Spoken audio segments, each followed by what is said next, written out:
to you once again with Tea Time with Carol. Hope that things have been going well for you over the past few days, few weeks. I know it's still challenging for many of us who are choosing to or who are able to remain, for the most part, at home. Now, I'm a homebody. I never complain about being home, but it's getting to the point where even I would like to be able to go out and have dinner, with friends and travel and, go on a cruise, socialize without feeling like I'm taking my life in my hands if I do so. So I understand those of you who, this has been a reality for the past year. It's been like really challenging. So just know I feel your pain now. Maybe I didn't understand it before, but I certainly understand your pain now. Come on in. Come on in. I'm pouring the tea. I've got something really interesting today. It's a citrus lavender tea. So that's what we're pouring today. We have fluffed up the pillows. We're all ready for you to come in and sit a spell and just listen to me share some thoughts with you. This is Women's History Month, and I thought it would be appropriate to share with you um, information that I find, fascinating. I've discovered two women, one of whom I've talked to you about before. So I'll talk to you all about her a little bit. And then there's another woman who is equally interesting.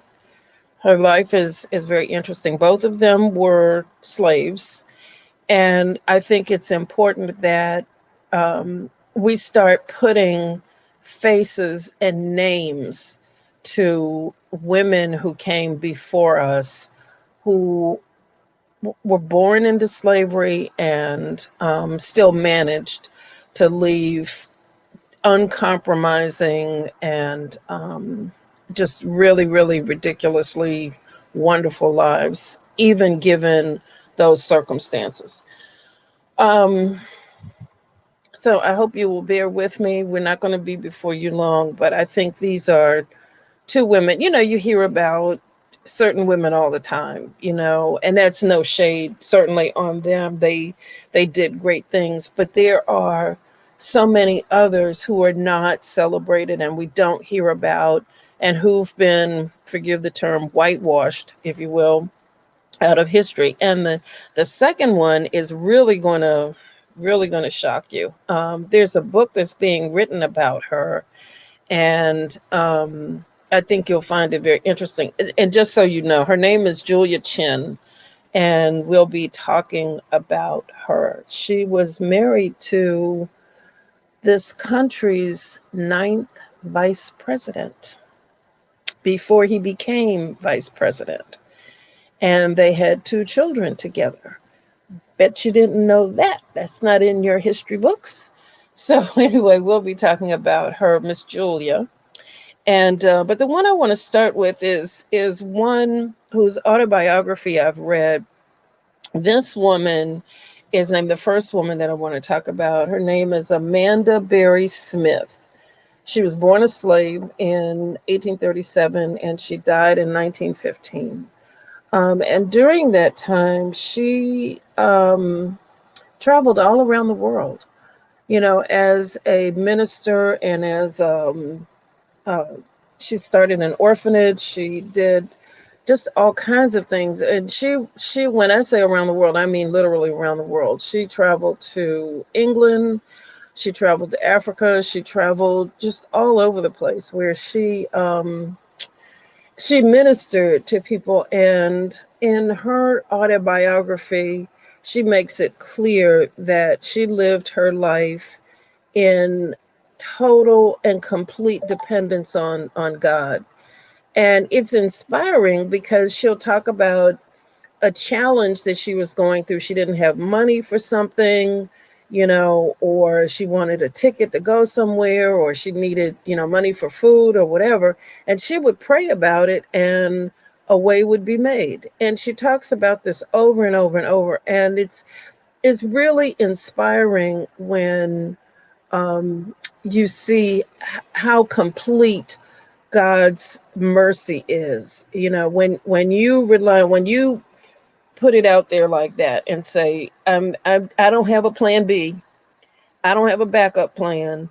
It's you and me and nothing else, Lord. That is like, wow.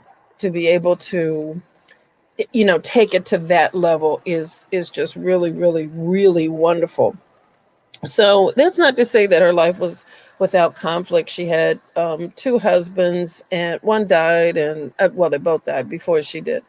And it didn't sound like either marriage was particularly happy. It sounded like she had a lot of challenges. She had children who died. Um, so but nevertheless, nevertheless, she persisted. So she did. She's just somebody. Her autobiography, you can get it on. Uh, I want to say Google. That's not right. On Kindle, on Amazon, you can buy it. But the book is called "An Autobiography: The Story of the Lord's Dealing with Mrs. Amanda Smith, the Colored Evangelist." So just a really, I really couldn't put it down. I just found her story, the way she tells everything. Now, this is also a woman who had a total of 3 months education. 3 months. That's the total amount of education she had. But her voice comes through so clearly in the book. And, it's basically challenge, I overcame. Challenge, I overcame. Challenge, I overcame with the Lord's help each and every time. So, I think she purchased her sister out of slavery. I mean, she did an amazing number of things in her life. So that's just a book that I highly, highly, highly recommend, and suggest that you give it a whirl. Again, the book is called "An Autobiography: The Story of the Lord's Dealings with Mrs. Amanda Smith, the Colored Evangelist." So that's a good one. I don't even remember how I found it, but it's certainly worthwhile, worth your time. The second woman that I want to talk about, share with you a little bit today. Her name is Julia Chin. And Ms. Chin was born a slave I can't remember the year. But she was born a slave, and she was owned by the ninth vice president's parents, and they educated her.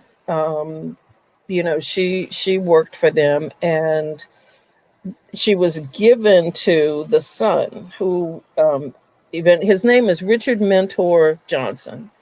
He was a Kentucky congressman. He eventually became the nation's ninth vice president. And there's an interesting story about that also, regarding electoral votes.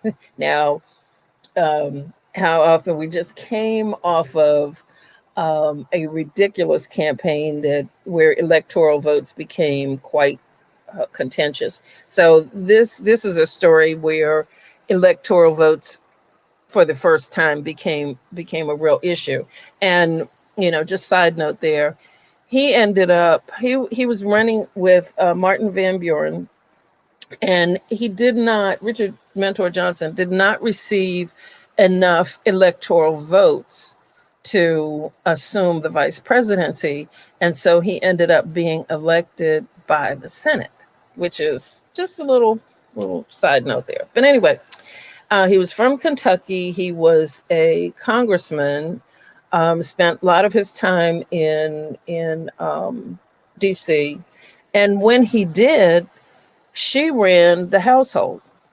She ran, and he wrote to, the white people that he dealt with, either on his estate, his plantation, or tradespeople, and he instructed them to deal with her as if they were dealing with him. Um, Very interesting. Very interesting. She ran everything. She ran the household. Um, she entertained. They had a very, very noted guest. They had this huge party for him. 5,000 people attended. There was Marquis de Lafayette, who's, a very famous person here. And she entertained. I mean, she didn't wear the simple, dresses that slaves did. She wore, the finery of high level people in society, high level women in society. Um, but what's interesting to me is how I never heard of her before. She's been erased from the history books. I mean, here is somebody who had status. She had children with this man. They had two daughters.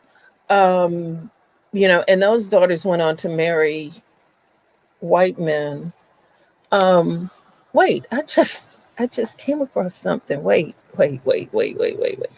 One of the daughters, oh my God. Um,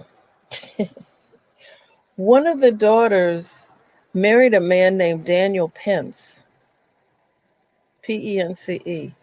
I'm um this is really interesting, but wouldn't it be something if we found that the last vice president, Mike Pence, was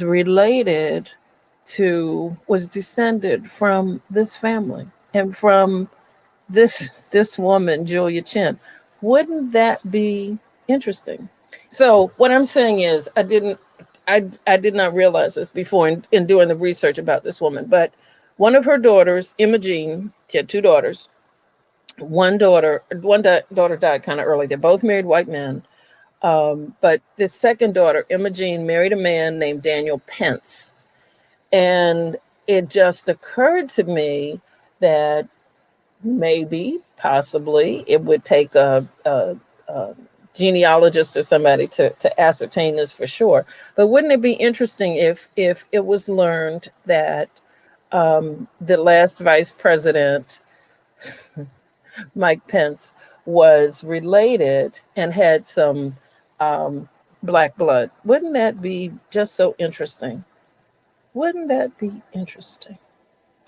But anyway, um, um, apparently, back to the story. Richard Mentor Johnson lived his life.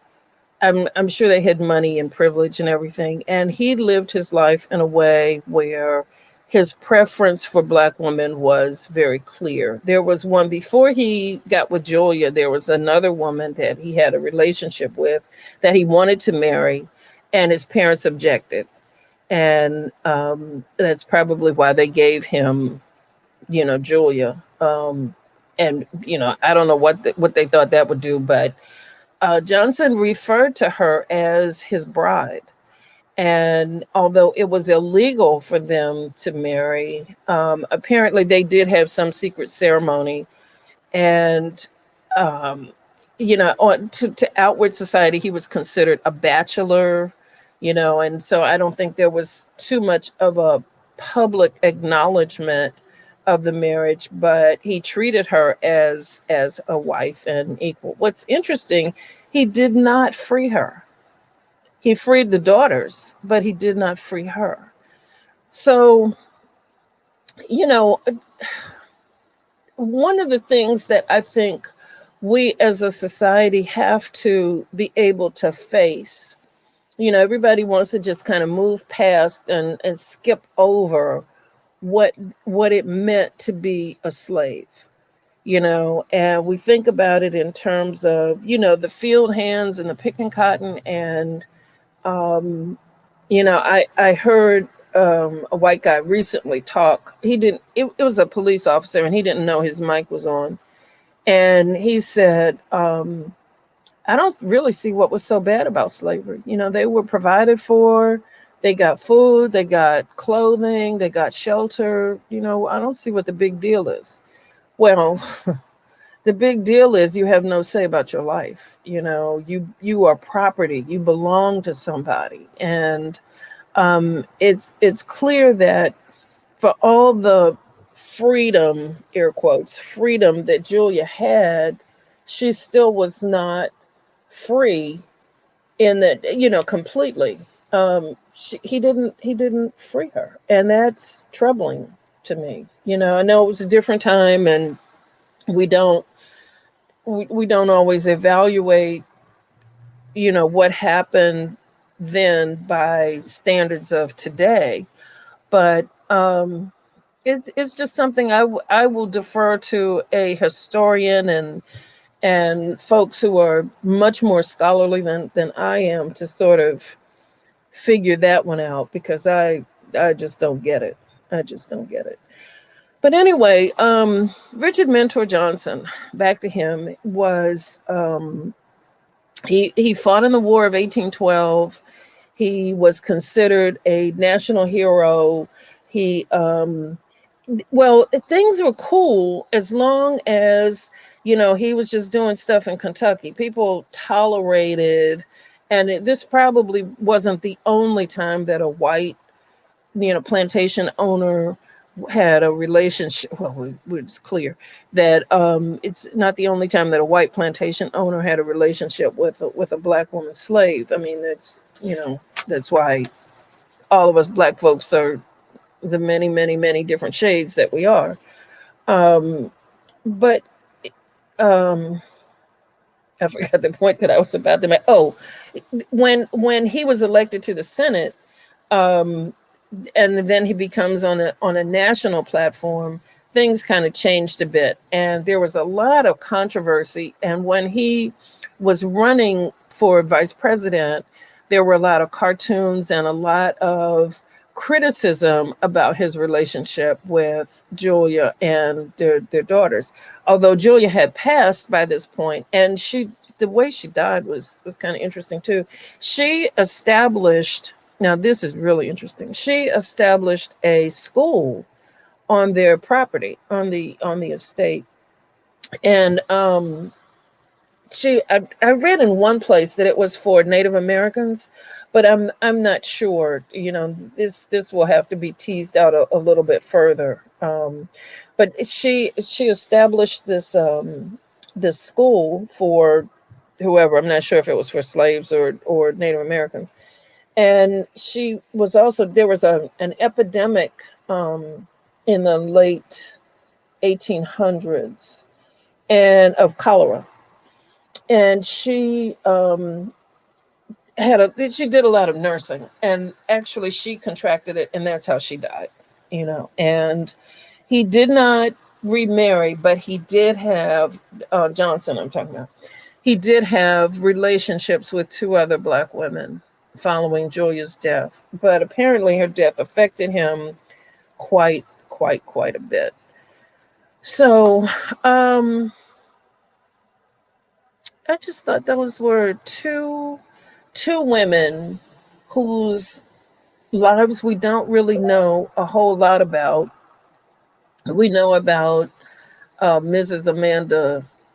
Amanda Berry Smith because of what she told us in her books, but the letters of, apparently, Julia, and I'm skipping back and forth, I'm sorry, but apparently the letters of Julia to Richard Mentor Johnson have been lost. So there's not a lot. I think historians are trying to piece together from secondary sources more about who she was and what she thought, and just about her as a person. Slave, running a plantation, mixing with high society, you know, acting as the lady of the house, but still a slave, still a slave. So I just wanted to share those thoughts with you today. Um, I think part of the path forward for us is being able to have these conversations and talk about, people like this who did these phenomenal things. Um, George Washington Carver is another one who comes to mind. I mean, we talk about him and the peanuts, and the million things, that inventions that he did with a pure simple peanut. But there was a lot of tragedy to his life, and I'll share that at another time. So I think that's a testament to the human spirit. It's a testament to how we as Black folks have been able to survive and thrive, and we will continue to. So, my beloved, I'm I'm just leaving you with those thoughts. We will continue. I'll be doing more research on interesting women I think you should know, and we'll be back next time with more on that. Um, there is a book, if you want to know more about Julia Chin. There's a book called Great Crossings: Indian Settlers and Slaves in the Age of Jackson, that you may want to take a look at. And hopefully, there's a historical society of black women historians, and I think that they are doing a lot of work on Julia Chin Johnson as well. So look for more to be coming out about her. But in the meantime, I hope you will continue to be blessed, be safe, and until next time, remember, everything you want is on the other side of fear. I love you. I'm praying for you. Talk to you soon. Take care. Bye bye.